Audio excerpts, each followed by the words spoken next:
The imperial throne room of Zyxthar gleamed with crystalline architecture that had stood for 10,000 years.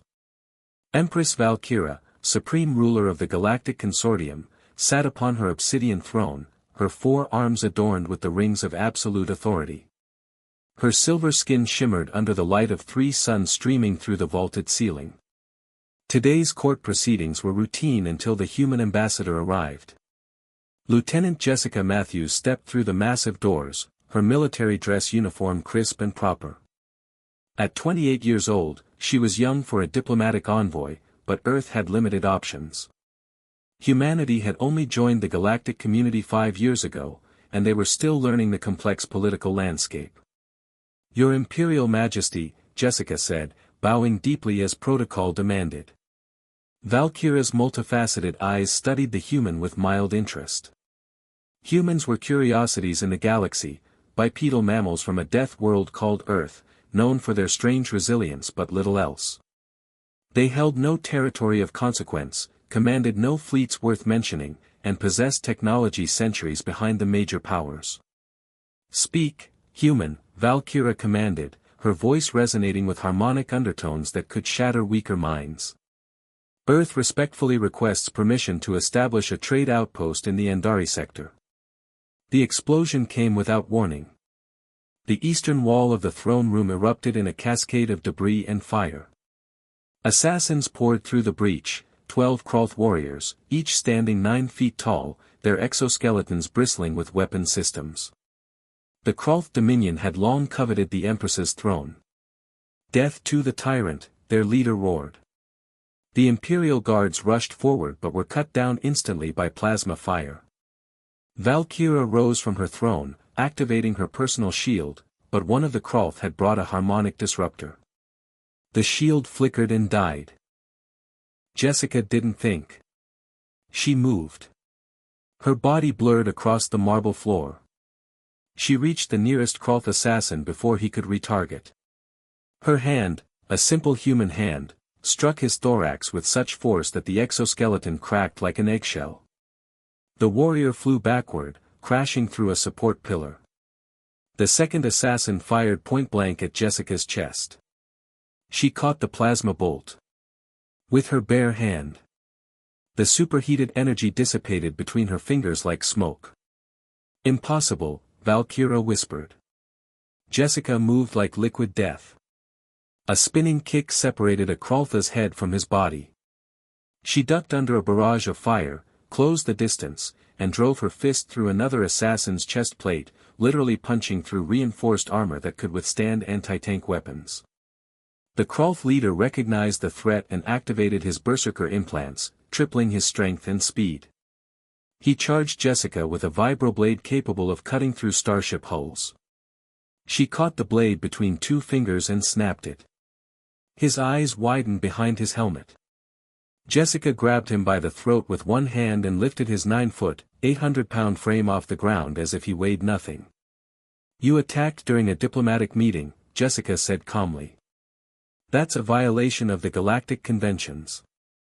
She threw him. He sailed across the entire throne room, crashed through the ornate doors, and didn't get up. The remaining Krolth warriors looked at each other, then at the small human who had just dismantled their elite assassination squad in under 30 seconds.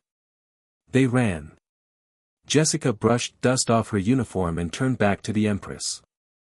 "My apologies, Your Majesty. Where were we?" "Ah yes, the trade outpost." Valkyra stared at her, all 4 hands trembling. What are you?" "I'm sorry, I don't understand the question, ma'am." "No human should possess such power. I've studied your species. You're fragile. You die from your own planet's diseases. Your bones break easily.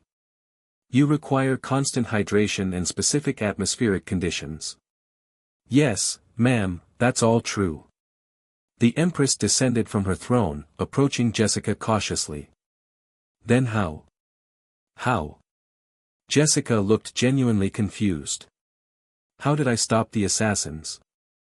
I mean, they were trying to kill you. It seemed like the right thing to do." "The right thing?" Valkyra's voice cracked with disbelief. You moved faster than our sensors could track. You caught plasma fire. You punched through Krolth battle armor. Krolth warriors train their entire lives for combat. They're genetically engineered for war. They have cybernetic enhancements. That leader you threw? He had the strength of 50 of my finest soldiers. He was pretty strong, Jessica admitted. But ma'am, I'm just a regular human. I do my morning PT, I eat my vegetables, and I follow orders. Regular? Regular? The Empress was spiraling into panic. I've conquered 17 sectors. I command fleets that have crushed empires. I've seen species that breathe fire and others that manipulate gravity with thought. But never have I witnessed such raw physical power from a being without enhancements or divine heritage. Jessica shifted uncomfortably. With respect, Your Majesty, you might be overstating things. Back home, I'm honestly pretty average. My friend Marcus Thompson can bench press way more than me, and Captain Rebecca Johnson ran a faster mile in basic training. Valkyra sat down heavily on the steps of her throne. There are more of you. Stronger than you. Yes, ma'am. About 8 billion of us on Earth, give or take. The Empress's silver skin had paled to almost white. 8 billion warriors of this caliber. Well, not all of us are military. Most humans are farmers, teachers, engineers, artists. Can they all do what you just did? Jessica thought about it. I mean, probably not exactly like that. But most humans could handle themselves in a fight if they needed to. It's kind of a survival thing from our evolution. Earth is, well, our xenobiology team says most species consider it a class 12 death world, so we adapted to be tough. Valkyra looked at the destruction around her throne room, the shattered pillars, the crushed assassins, the scorched floors. She looked back at Jessica, standing there in her neat uniform, not even breathing hard. Lieutenant Matthews, the Empress said slowly, Earth may establish as many outposts as it wishes, in any sector. You have full trade privileges throughout the consortium. And I would very much like to propose a defensive alliance between our peoples. Jessica brightened. Really? That's wonderful. Earth will be so pleased. Should I have my superiors draft a proposal? No need, Valkyra said quickly. Whatever terms Earth proposes, I accept. All of them. Immediately. As Jessica left the throne room to transmit the good news to Earth, Valkyra called for her intelligence minister. Yes, Your Majesty. I want every record we have on human capabilities. Everything. And then I want you to bury any information that might reach our enemies. Why, Your Majesty? Valkyra smiled, a predatory expression. Because, my dear minister, we've just allied ourselves with the most powerful warrior species in the galaxy. And I want to make absolutely certain that no one else realizes it until it's far too late for them to do anything about it. Out in the corridor, Jessica checked her communicator and saw a message from her commanding officer asking if she'd completed the simple diplomatic handshake and greeting ceremony. She typed back, Yes, sir. Meeting went great. I think they really like us.